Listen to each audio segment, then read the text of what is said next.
Dear Father, can you hear me? I'm all alone and I'm feeling empty. I'm paranoid, so I keep the blicky. Had to leave you in the past, cause you won't rhyme with me. Dear Father, can you hear me? I'm all alone and I'm feeling empty. I'm paranoid, so I keep the blicky. Had to leave you in the past, cause you won't rhyme with me. Dreaming, but I'm still woke. Praying, but I'm losing hope. Standing, but I'm falling slow. I'm all alone, you wouldn't know. Picture me rolling, got them bands on me. Like Cuban. Shout out to dads everywhere. I'm Lennox's dad, James. I'm JV and Devin's dad, John. Welcome to another episode of Present Pillars. So we started this movement to highlight all aspects of fatherhood, the good, the bad, and the ugly. If you don't get anything from this show, just remember this one thing. To be a good dad, you have to be a present dad first. So today, we have our guest, the author, speaker, life coach, pastor, father, Taurus Montgomery. Pleasure to be here, show. man. Yeah, Yes, appreciate sir. it, man. Pleasure to be here with you guys, man. Appreciate the opportunity to come and share. Absolutely. Yes, sir. And we're thankful that you're here, able to share your story with us. So let's kick right into it. Tell us a little about yourself. Man, well, first and foremost, man, I'm a child of God. I don't really like to, let titles define me, who I am. So first and foremost, I'm a child of God. I'm also an author. I wrote a book, kind of telling my journey, my life story. I'm a husband. I've been married for about 12 years now, going on 13 years. My wife and I met in college. We got 3 amazing kids. I'm a pastor here in the city of Ben Harbor. I've been pastoring now the Harbor of Hope Church for the last 9 years. Yeah, I think it's 9 years. Yeah, man, enjoying myself, enjoying life. Glad to be alive every single day. And again, glad to be here, man, and talk about my kids. Yeah, right. Absolutely. So let's actually just talk about it. So how old were you when you had your first kid? I had my first kid, man, when I was 29. I was 29. My daughter we have 3 kids. My daughter, Jasmine, my son, TJ, Taurus Jr., and my youngest boy is Daniel. Yeah, they are 10, 8, and 7. My son TJ, he's about to turn 9 in December. So, yeah, he's excited about that. If you ask him now, he'll say he's 9. How was that first kid? How was having your first daughter? What was that experience like? Man, it was like I'm 29, but I still feel like, there's another level I have to go to. You know what I'm saying? At first, it was just me and my wife. Getting married was, okay, now I got to, take on another level of leadership and provide for my wife, be there for my wife. And then when I had a child, though, it's like, this a little baby. Yeah. You know what I'm saying? So this extra protective mode kick in. I want to be a great example, mode kick in as well. Especially being a girl, man. I wasn't always a pastor. You know what I'm saying? I wasn't always a Christian. And so I know things that I've done as a young man when it comes to girls. And so I'm just thinking like, man, I got a daughter. Boy, you know what I'm saying? Yeah, I get it. I've been there, right? I've been there. You know what I'm saying? So it was just kind of one of them things, man. But I think more importantly, it was just like, you got to set a good example. Right. You know what I'm saying? And so that's been kind of my main thing with my daughter. Because I say that because, man, my dad didn't set a good example, just to be 100 about it, And I saw the relationship that my dad had with my daughters in particular, which was very unhealthy, very toxic, and they still, kind of reeling from it even today. You know what I'm saying? My sisters, my dad, man, he had, 9 kids, 7 different women, and it's like hard to be in somebody. It's hard when you got one woman, you know what I'm saying?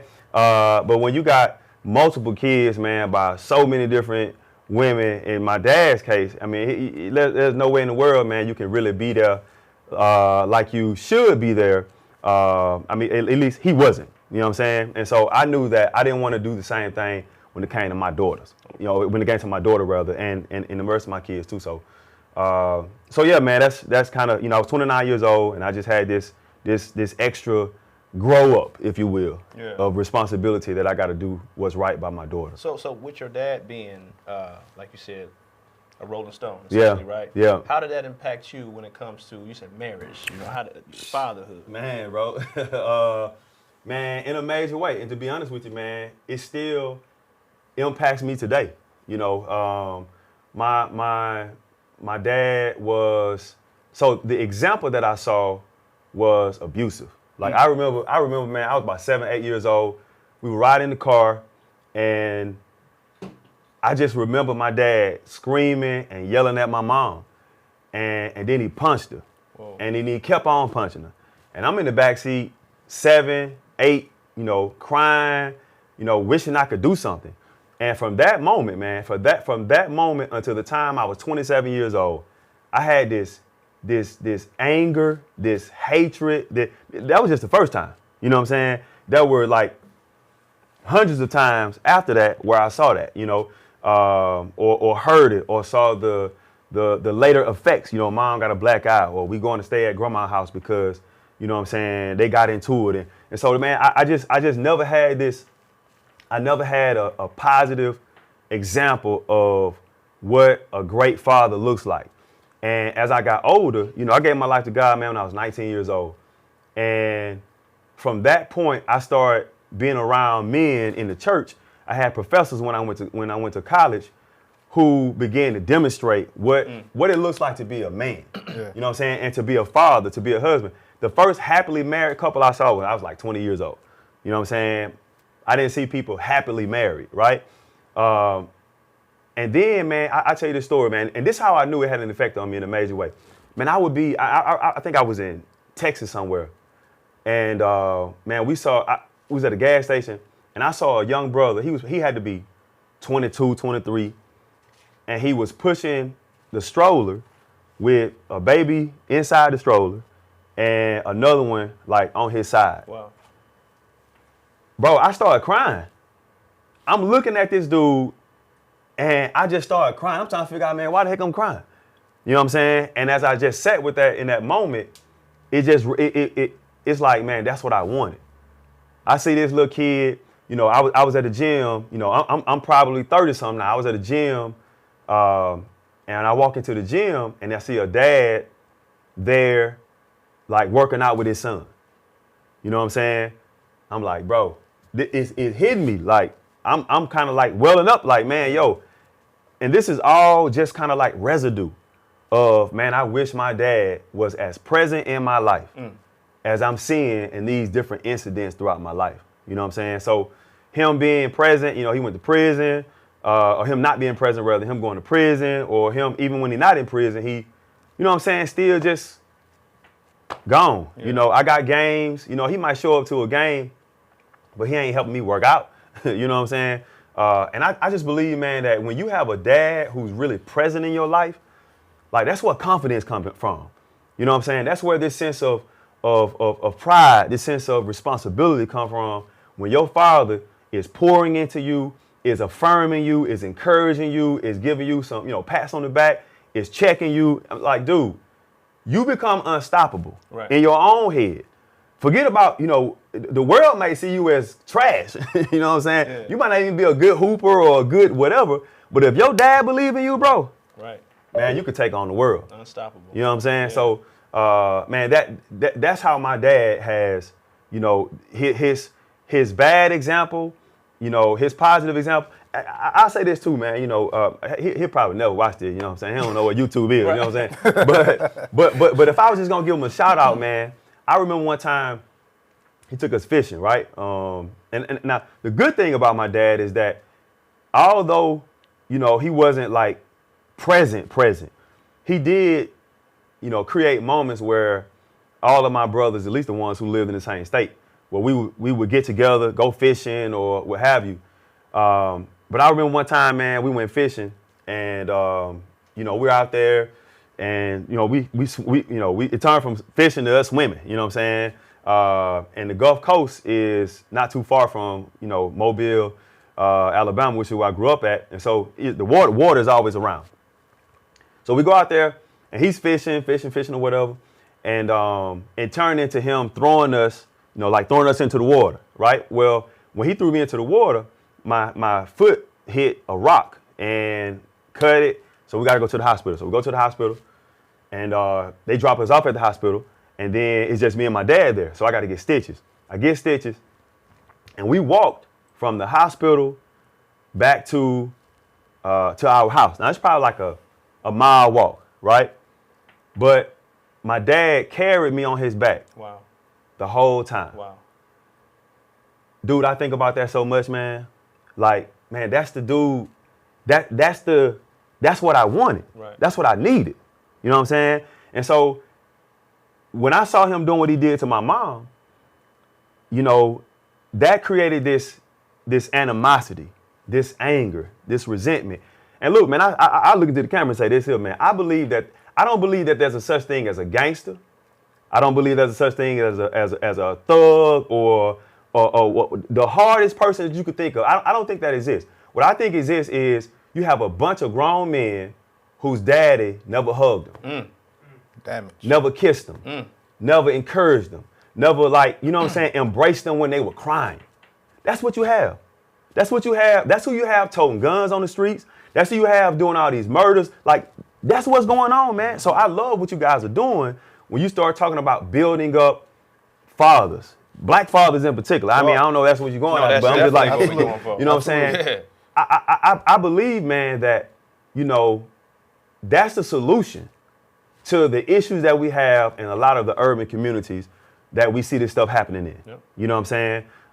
And so if you build up the black father, you build, like you say, you build up that household, and the household is the foundation of a community. Matter of fact, the household is the foundation of a nation, right? You got a strong household, you got a strong nation.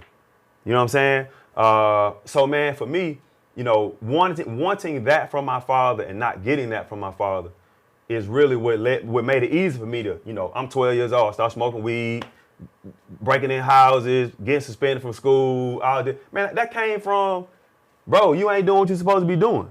You know what I'm saying?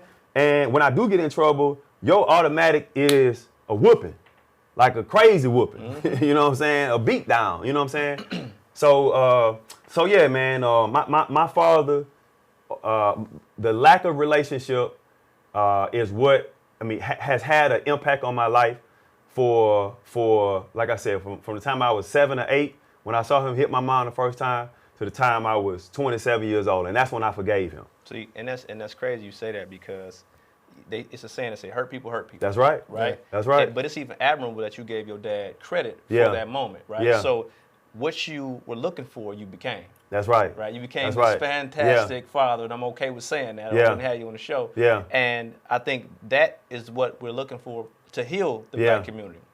And I was just wondering, because as me and my father, we have our issues. Yeah. Right? We buff heads. Yeah. He think he know everything. I know everything. Right. So I'm learning more about his upbringing. Yeah. I was wondering, did you have any knowledge about your father's upbringing? Bro, this is the crazy part, man. This is the crazy part. Dude, my granddaddy is a legend. 14 kids. Same woman. Married, 5 businesses. Like, he was the Martin Luther King of the black community in Mobile, Alabama during his time. You feel what I'm saying? Legend, right? Grandma, man, there's a community center in the city of Mobile with my granddaddy's name on it, with a bus, you know what I'm saying, of his picture or whatever, right? Grandma, legendary, she just died, man, 2020, not from COVID, she's 104 years old, you know what I'm saying? Wow. So, you know, when you died at 104 years old, it's like, okay. That's a celebration. Yeah, I mean, you blessed with 14 exactly. kids. Exactly. But legend, man. Legend. And so I think, man, and you know, my siblings and I, man, we all close. And so we be trying to figure that out. Like, dude, what happened? And so I think a couple of things, man. Number one, growing up in, man, that's a long story, bro. To put it this way, I think that he was hurt from his dad's death. His dad died when he was 26 years old, right? And I've heard stories about him being mad at God that his dad died, as well as mad at his dad like you left. And I think it was at a time when he had just come back from the military and was trying to figure out life. You know, he talked about, you know, he had traveled around the world, man, and he just saw the mistreatment of black and brown people, you know, not just in the South where he grew up at in Mobile, Alabama, but all around the world, black and brown people getting mistreated. And so he's trying to reconcile that with the God of his mom and dad. And it just kind of, you know, I think he got hurt by a woman. And that's kind of what led him to a place of just being a dog, you know what I'm saying? and being physical with women, not trusting them. And so he had a great upbringing, and he'll tell you he had a great upbringing. Yeah. You know what I'm saying? But where he went left, that's still to be discovered, man. I don't know. Right. No, and I was just wondering because, as more like you said your grandfather died at 26. My grandfather died when my dad was 26. Okay, right. So it was very similar to my dad. His dad died when he was in his 20s too. So he basically didn't, and my dad was the oldest. Okay. Oldest man. Okay. So he basically had to raise the kids. So he didn't get a chance to model after a man. Yeah. So what he saw is what he thought was right. Yeah. My daddy kicked my butt. I'm Yeah. talking about Pootie Tang stuff. Yeah. You know what I'm saying? Yeah. And just to go back to that, my bad. I'm sorry. I tried. I know. I ain't wanna interrupt Look, my bad. So when I say he kicked my butt, now, do you believe in whooping kids? Because I know in the Bible it says, what is it? Right. Spare the rod, Spread the rod, spoil the child. Yeah. People Yeah, love yeah. saying it too. Yeah. So here's the thing about that verse, man. When you say spare the rod, spoil the child. So a rod, when you think about a rod in the Bible, a rod was used by a shepherd, right? And shepherds use the rod not to beat the sheep, right? But to steer the sheep, to guide the sheep. So when you really talk about that verse, it's not automatically saying you beat your children. You know what I'm saying? If you don't beat your children, then you're gonna spoil your children. That's not what it's saying. If you don't give your children guidance, correction, direction, you're gonna spoil them, right? If I beat my children, then I'm actually turning my children against me. I was talking about my dad earlier, man. One of the things about my dad is he operated out of this fear. Like, he wanted us to fear him. Like, dude, you my dad. Why should I be fearing you? You know what I'm saying? Like, when something happened, I want to be able to come to you, not like run away from you. Yeah. You know what I'm saying? Like, oh man, I did something. Man, my dad gonna kill me. It should be, man, I did something. I need to call my dad. That's a whole different. But when you are just like beating me every time I get in trouble, every time I do something wrong, then I don't want to come to you. You know what I'm saying? And I don't want to try to build a relationship with you. Now, with that being said, I'm not saying that I'm against whooping your kids or spanking your kids or however you want to phrase it. But I don't believe that should be the first resort. Right. You know what I'm saying? When it comes to my kids, and again, that's easier said than done, because a lot of times when you spanking a kid, it's off your first reaction. You know what I'm saying? You saw they did something, you told them not to do it, whatever, and so now your first reaction is, oh, come here. You know what I'm saying? Try my gangster. Right, yeah, I'm gonna show you something. You know what I'm saying? And so, but more often than not, man, I think that again, I'm trying to practice this. Like I have spanked my kids. I have given my kids a number of whippings, right? But A plethora. yeah, a whole bunch of them. You know what I'm saying? But I'm trying not to make that common practice. Like, I'm trying to have conversation and then take away certain, consequences. I mean, take away certain privileges that they have, and like reason with them. One of the biggest compliments that we ever got when it comes to our kids. My son Daniel, he's the younger one. He's probably like 2 at the time. He'll have a whole conversation with you, like a whole grown man conversation with you, right? Why is that? Because my wife was intentional, and I was intentional about talking to my kids like regular conversation, real deal words. You know what I'm saying? Not the goo goo gaga. You too. Let me have a dialogue with you. And what that did was that began to develop this relationship with our kids where we can talk things out. How you feeling right now? You mad right now? Okay, you crying right now? Tell me why you crying. You know what I'm saying? Man, listen to me, man. I had this moment, man, with my son, TJ. This thing almost made me cry. Like, matter of fact, I did tear up a little bit. Where I think I fussed at him. I ain't even whoop him, but I fussed at him. And you got that voice as a dad. You can like, you know what I'm saying? I love it. Everything straight up. Right. That's how you do it. But man, he had did something, I forget what it was, But I used a strong voice. Yeah. And it hurt him, man. It hurt him. And when we started trying to talk it out, he said, I said, what's wrong? He said, you hurt my feelings. Bro, first of all, the fact that he's 8 years old and can communicate that you hurt my feelings. Like, I'm proud of that. You know what I'm saying? Now, I was hurt by the fact that to hear that I hurt my child's feelings, but I was proud of the moment that, yo, he is communicating his emotions and how he feels. Yo, it's grown men who can't say that. Yeah. It's grown men who can't say, you hurt my feelings. I feel like that's also because you gave them space to be human, right? Yeah. I think a lot of times when we deal with children, we treat them like they're not human. Yeah, that's right. We expect them to have a greater deal of emotional intelligence than most adults have. That's right. And that's not fair, right? Yeah, so that's right. You giving him the space to be human is amazing. Congratulations. Appreciate that, man. Yeah. Appreciate you. But also, like, as grown men too, like, how would you suggest a grown man go about, I don't know, I guess for sake of a better term, like getting in touch with that side of yourself? Yeah, you know, or being man, vulnerable. Listen, man, I just listened to this book. I don't know if you look. I recommend you watching this. I recommend everybody in this space right now. Yeah. Can't Hurt Me by David Goggins. Can't Hurt Me. Listen, man. It's recorded. You ain't got to write it down. Can't Hurt Me by David Goggins. You right. So this dude, look, I'm a pastor, man. It's like 1,000 cussing words in that book. Okay? Yes. Like, I mean, no. Look, but I'm talking about like he gonna cuss you out the whole book, right? But the story is phenomenal, right? And essentially what he does is he describes how you as a man, you have to look at that man in the mirror and deal with him. A lot of times, the reason why we can't express, you know, our feelings, number one, we've never been taught, we've never been given the tools to be able to do that, right? Number two, we haven't dealt with internal issues that we have.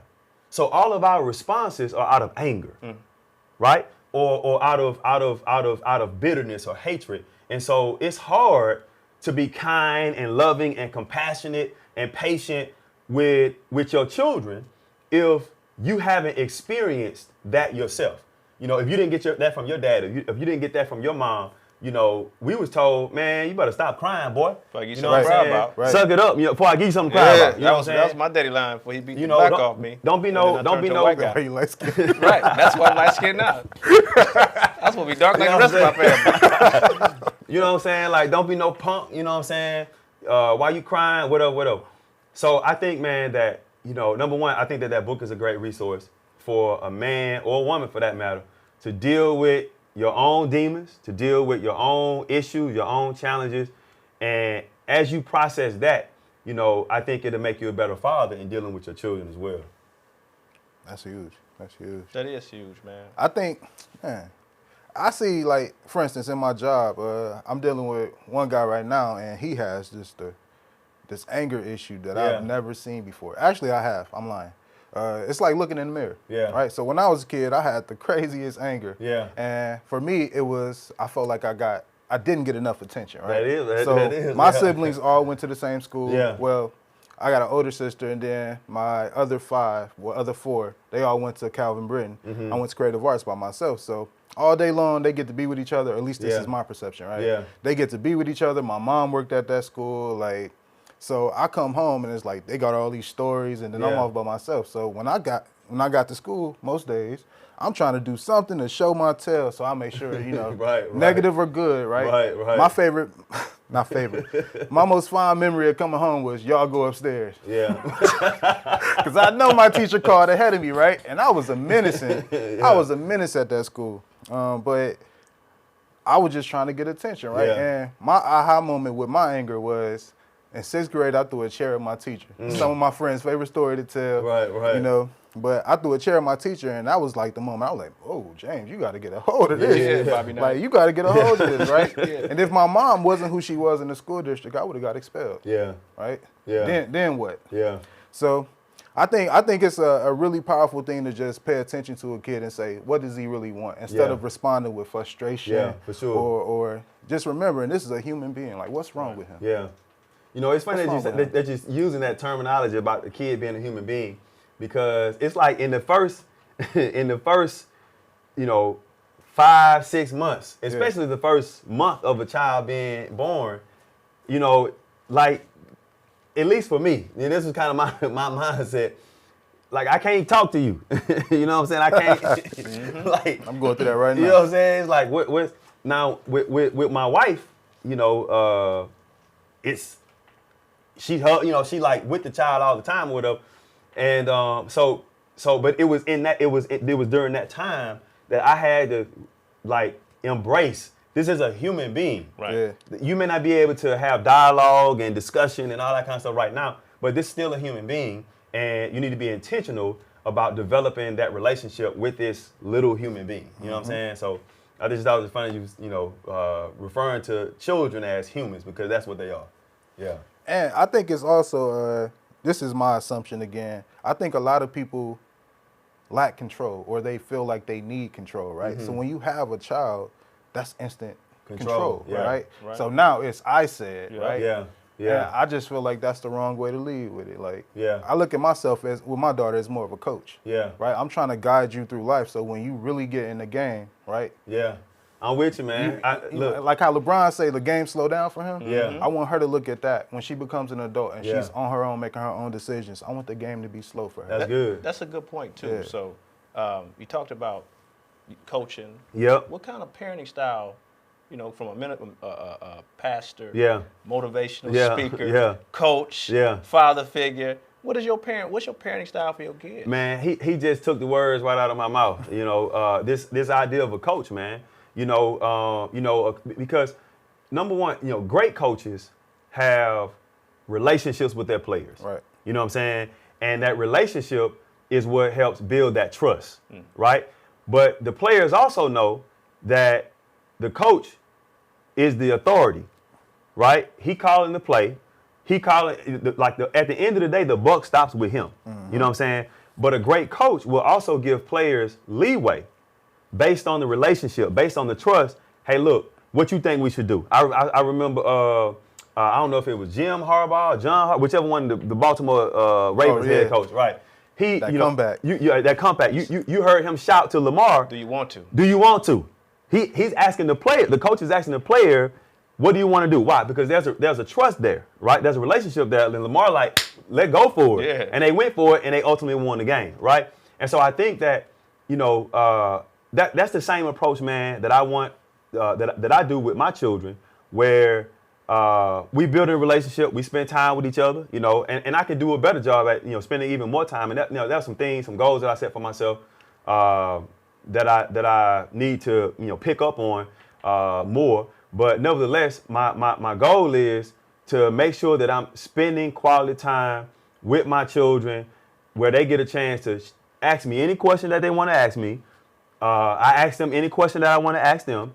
And this is building that trust, right? Building that trust. They know that daddy is the boss, you know what I'm saying? That the buck stops with him when it comes to what they want to do, me and my wife, it's our parenting style, right? And so they still see me as the authority figure. And I think my son telling me that I hurt his feelings is a great testament to our relationship, for him to be able to, dude, man, I never voiced my feelings to my dad. Never. You know what I'm saying? Even to this day, I've never voiced how I really felt. Man, I still think twice. But here's the thing. I just shut up now. I was like, all right, man. Here's the thing, though. He's never asked me. Yeah. He's never asked me. How do you feel about this situation that happened, where, you know what I'm saying? Like when I got in trouble or something, or when I did something, it was never, oh, the teacher said you did that? You did it. Come here. Yep. You know what I'm saying? Man, I got whoopings at school, in the classroom. Yeah. It's like kindergarten, though. You know what I'm saying? Oh, man. This was What kind of kid were you? he was a tyrant. But What you doing with the blocks? I was telling my kids this story the other day, man. I stole some nerds, right? Little candy nerds or whatever. Well, everybody went to sleep. I went over to the little cupboard Beef for the night. and grabbed the nerds. And here's the craziest thing, right? I had this jacket that had like 1,000 pockets on it. And this one girl, she saw me. And so my teacher, she checking all the pockets I got. So she knowing this jacket got so many pockets. She checking out. I got a jacket in the back. I got a zip in the back, zip in the Man, the girl say, look in his pocket.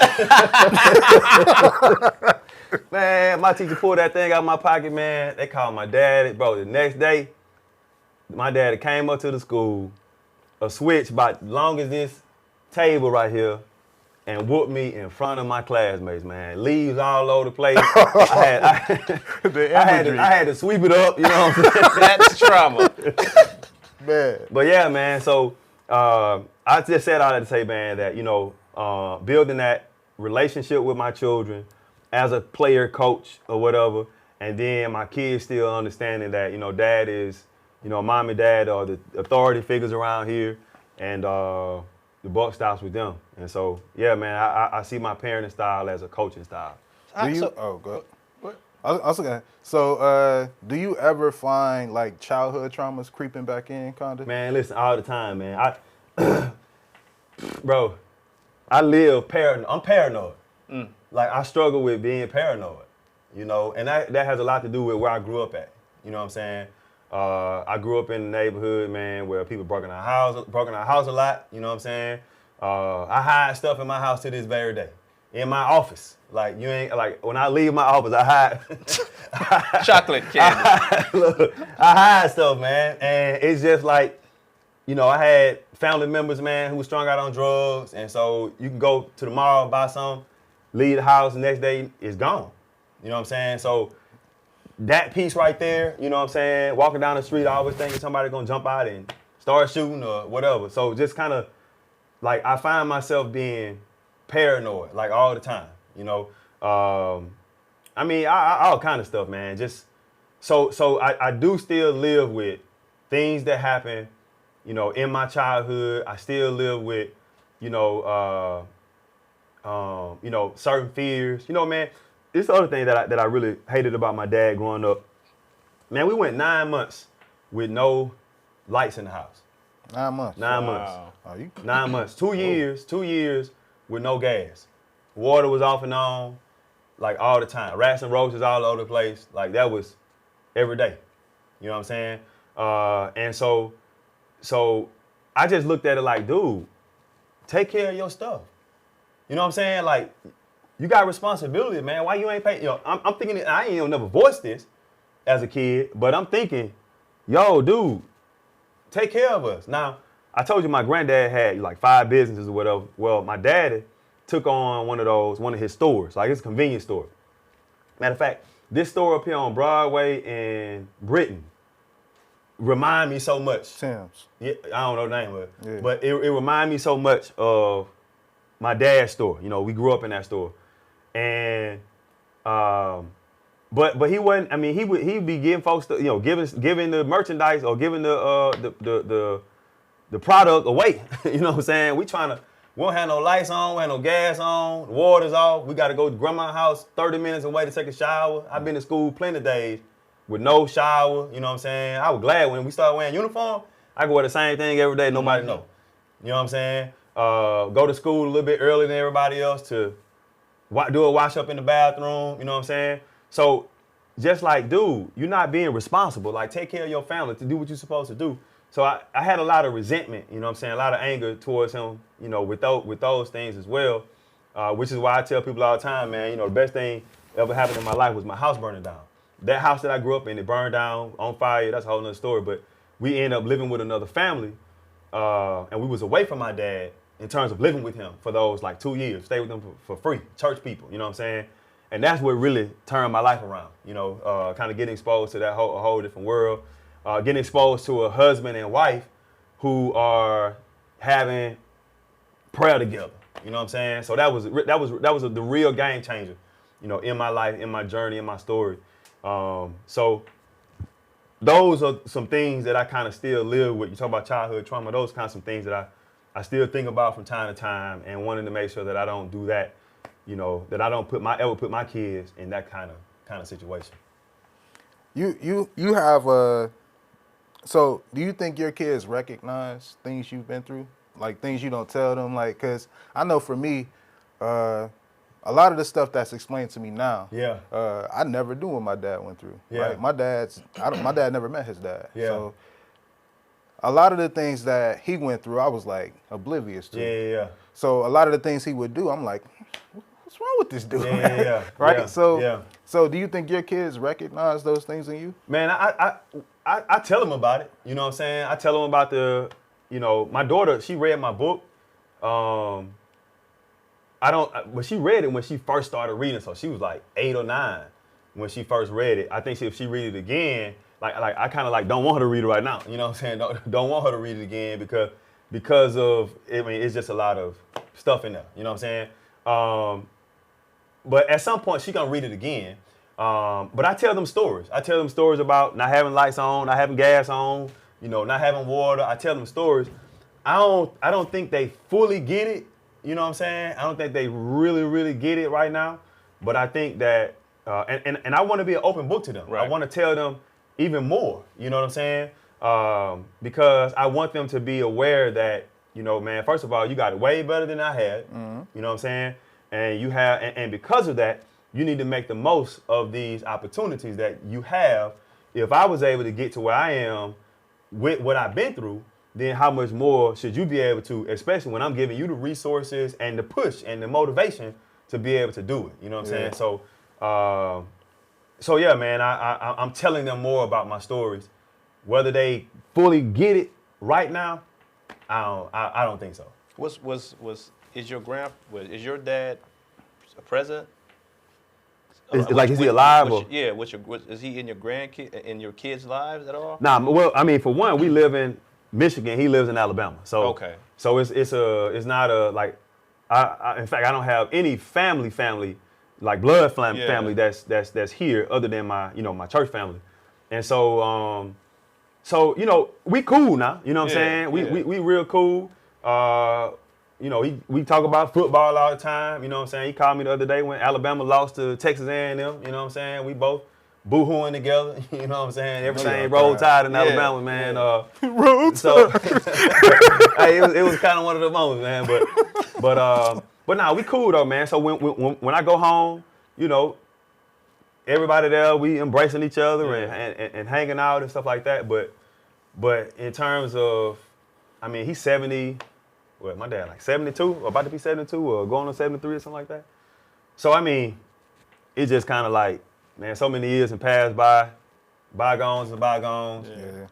Everybody just, it is what it is. And I ask that because, so you say you share stories with your kids about your grandfather, about your upbringing. I do too, but I leave out some things because, so I never knew my granddad, right? Mm-hmm. So in Ben Harbor, he's this big figure with baseball. He got baseball fear. Everybody talk how great he is, right? Yeah. I never had it. Yeah. Never witnessed it. Yeah. Then I had a father who just told me like 2 weeks ago that his mom never told him that he loved her. Yeah. So my dad has never told me that he loved me, right? So all the traumas that I was going through, like I moved with my mom in Detroit when I was in 7th grade. Mm-hmm. Moved back to Ben Harbor because I was like, I don't like this stuff. Yeah. Right, I don't like Detroit. And I moved back with my dad, and then my brother was actually in the 3rd grade. So we grew up with a dad that just was a man, right? He wasn't kissing me on my forehead like I do my son. Right. He was beating the sleeves off of when I was bad. You think he was bad. My dad said I should have been on Ritalin or something. You know what I'm saying? Yeah. But I found myself leaving out some of the bad because my kids get a chance to have a grandfather. Yeah. So that's why I asked you, because my Pawpaw was a way better grandfather than he was a dad. Not saying he was a bad dad, he just was different, right? I'm learning to say, not good, not bad, just different. But he's there, he's present. We every Saturday now we drive to Indy to see my son's football game. Okay. My daughter's here, he act like he'll knock on my door without calling. Hey man, it's 4 in the morning. What are you doing? They sleep. To come get the kids to go do some magical adventure, right? So I catch myself leaving out some of these conversations because I don't want to change the way they view him. For sure. You know what I mean? But I am honest, like, because one day they'll be like, what, Dad, why does Pawpaw talk so much? I'll be like, well, he's just different. Yeah. You know what I mean? Yeah. He grew up different. Yeah. He is different now. He's different than when I had him as a father. Yeah. Just roll with it. Yeah, you know what I mean? So I was wondering, like, when you say you share it, like, how much do you share? Sure. Yeah. So, well, first of all, man, I think that's a great thing that you're doing. Yeah. And not, like, exposing everything because you don't want to paint him in this negative light. Right. And they looking at him like sideways, like, Right. man, you did it to my dad. Yeah. You know what I'm saying? No, I think that there's wisdom in that, man. So for me, when it comes to what I share with my children, I'm really sharing with them more from the perspective of what my childhood was like, not necessarily saying it in a way to, degrade or speak negative of their grandfather. Right. You feel what I'm saying? So they don't have a picture. I haven't painted a negative picture of their grandfather to them. Okay. I only tell them what it was like for me growing up and decisions that I made and stuff that I had to go through without saying, well, it was his fault. You know what I'm saying? But nah, man, I think that's great wisdom in what you're describing. Okay. Yeah. Appreciate it, man, because it's tough. Because I want to be like, hey, y'all, this. Sometimes he was just different. This dude was just different. Give me some advice, man. Give me some advice you would tell your younger self, as your fatherhood journey began, like to smooth it out. Yeah. To help you out. Like James said, I do this hand motion to help me out. Help the audience That was a out. natural one right there. Right. Yeah. So, man, I will. Just to make sure that I understand the question, you're asking is advice to a young father or advice to yourself. Like, what advice you got now that you know? Yeah. Now that you're here in your 30s. Right? Yeah. What advice would you give yourself when you first started off, just to smooth out the journey? Man, first and foremost, man, get a relationship with God. You know what I'm saying? Because that was the game changer for me. That's what turned things around. That's the reason why I'm sitting in this seat right now. That's the reason why you want to reach out to me and, hey, yo, like, man, I want you to do this interview. You know what I'm saying? That laid the foundation for everything else. When it came to my identity, right? I found it in, number one, I'm a child of God. Number two, as a child of God, I have a purpose. You know what I'm saying? And that purpose is connected to the gifts and talents that I was born with, right? So I'm not just a hooper. I'm not just a football player, right? But I can speak well. I was speaking since I was in elementary school. When they want somebody to do the Martin Luther King speech, I have a dream. Hey, we want you. We know you bad, but you can talk. You know what I'm saying? Yeah. So I began to, identify what my gifts are, so speaking, writing, organizing people, you know what I'm saying, to get stuff done. The sooner, I just believe, man, the sooner a young man discovers his purpose, which again is connected to his gifts and talents and a problem that he sees in the world, right? That's purpose. Gifts, talents, problem that I want to solve, put those together, you walking in your purpose. Wow. Right? And so once I began to understand that, man, I have a purpose, then I got greater clarity and it made decision making a whole lot easier. Well, I know I'm not going to do that because that's not in alignment with my purpose. No, I'm not even going to, I can't even rock with her because what she on is not in alignment with my purpose. Right. You know what I'm saying? I'm not going to take that job or I'm not going to get that degree. I'm doing this right here because this is in alignment with my purpose. And the more I start walking in my purpose, man, the more opportunities start coming to coming my way. Doors being open. I got my master's degree paid for. I'm in a doctorate program right now at Duke University. That's paid for from somebody. You know what I'm saying? Like when I say paid for, I ain't paying for it. Right. You know what I'm saying? And to me, man, that just comes from walking in purpose. And the last thing I would say is serving, right? So purpose, in order for it to be your true purpose, it has to be something where you are also giving, right? Like you're pouring back into somebody else. You're investing in the next gen. What you guys are doing, you know what I'm saying? You guys are investing in fathers out there who need the encouragement, who need the information, who need the inspiration, who need the examples.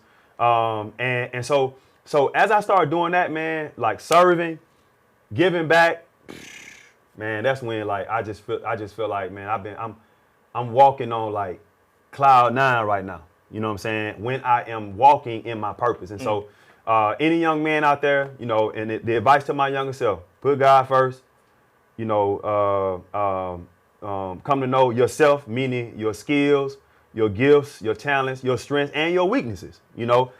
be able to be real about the things that you suck at. You know what I'm saying? And work on those things, right? And use those gifts, talents, and abilities to start serving other people. The sky's the limit, man. I feel like you just preached to us. Preached directly to us. Yeah. In so many ways. The last thing you just said about being real about the things you suck at, right? Yeah. Me and John are a good team because I suck at the procedural things, right? Yeah. But I feel like vision is my strength, right? Yeah. John is amazing at procedural things, and he also has great vision too. Yeah. I don't know what your weakness is, actually. I got a lot of it's the women. I'm lying. It's the women. I didn't want to say that. I can't help it. But man, so many things you said about purpose, right? Yeah. I feel like Present Pillars is my purpose. Come right? on, yeah, yes sir.